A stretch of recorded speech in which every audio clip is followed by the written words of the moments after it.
Welcome to another episode of China Update, where I provide you guys with the most up-to-date political, economic, and geostrategic analysis on the world's number 2 economy. My name is Tony. Let's jump in. Okay, happy Saturday everybody. I hope you're all enjoying the beginning to your weekend. The restrictions in my city here have become increasingly disruptive and it's made it difficult to release a full-length video today. So today's video is going to be a little bit shorter, but I will try to make it up by releasing another video tomorrow on Sunday. Normally take Sunday off, but I'll try to get something out tomorrow as well, so we can cover most of the main developments over the last day or so. Okay, first up, the Chinese economy. It has been a very eventful week for China's economy, as we know.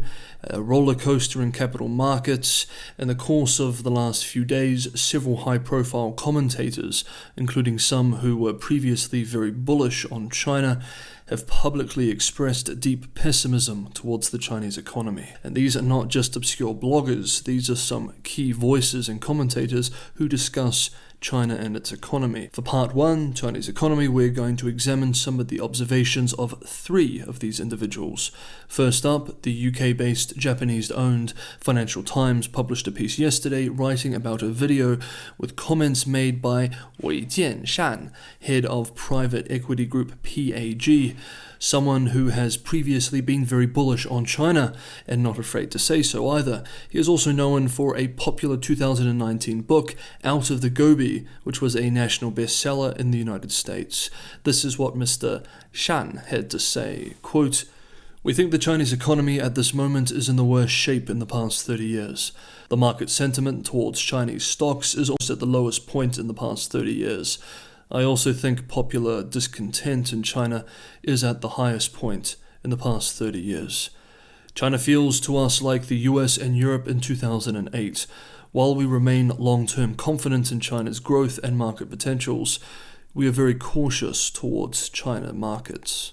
In the video, Shan expresses that large parts of the Chinese economy, including Shanghai, have been paralyzed by, to use his words, draconian policies, and that the impact for China's economy would be, again to use his own words, profound.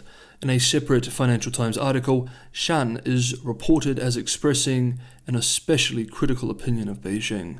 Quote, "I think that to a very large extent the crisis is man-made.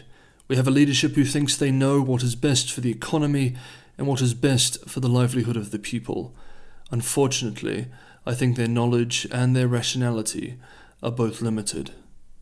End quote. The next comments are from Jörg Wuttke, a highly respected foreign businessman in China. An English translation of an interview of him by German-language Swiss media outlet The Market NZZ was well circulated this week, particularly among investor and other circles.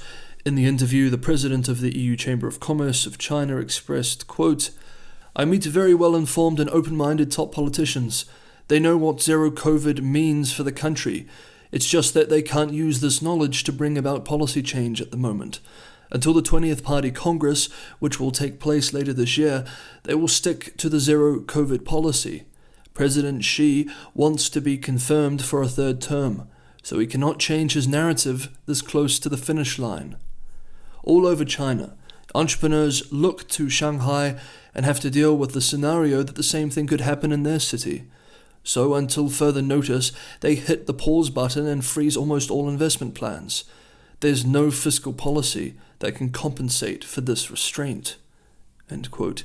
He concludes with perhaps the most cutting observation, quote, "They are prisoners of their own narrative.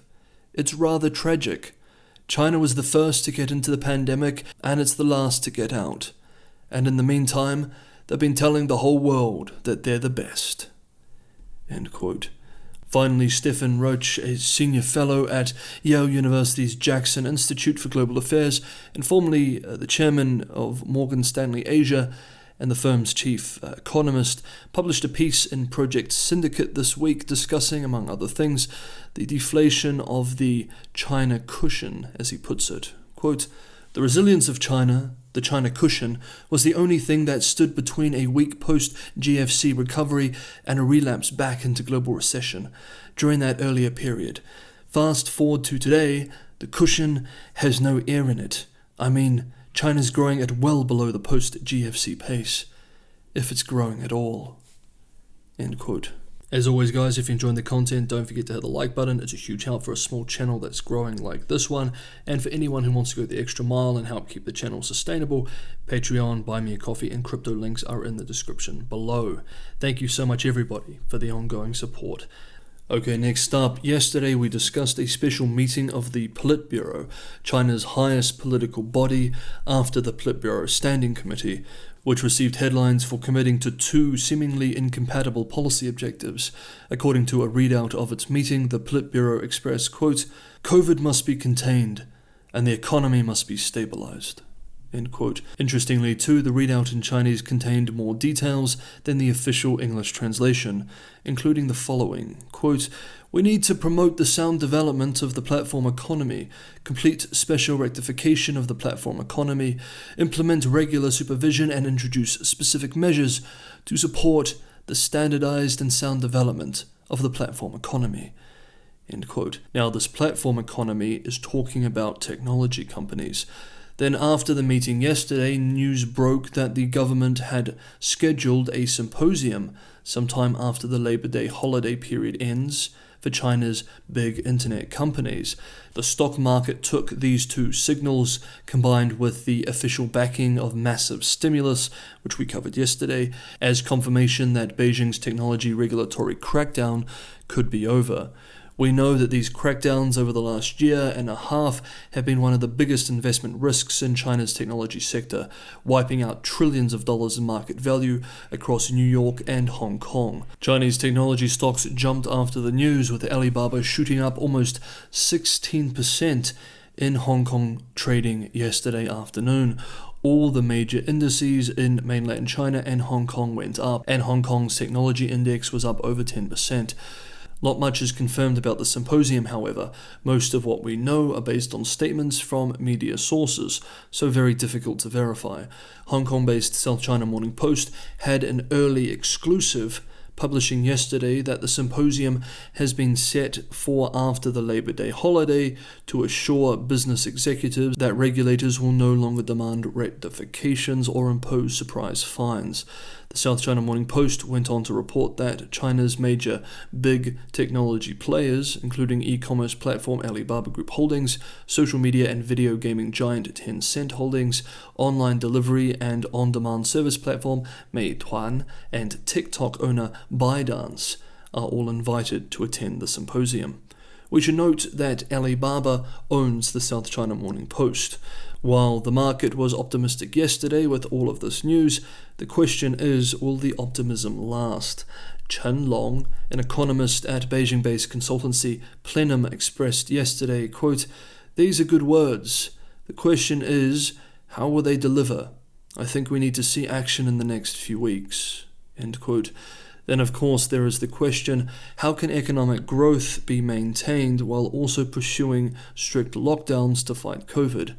This is what many economists are asking today. Indeed, Peking University professor of finance Michael Pettis observed bluntly a few hours ago, quote, "Yesterday, the Politburo reaffirmed its commitments to both the zero-COVID policy and to its economic growth targets, although it is getting increasingly likely that either requires the abandonment of the other."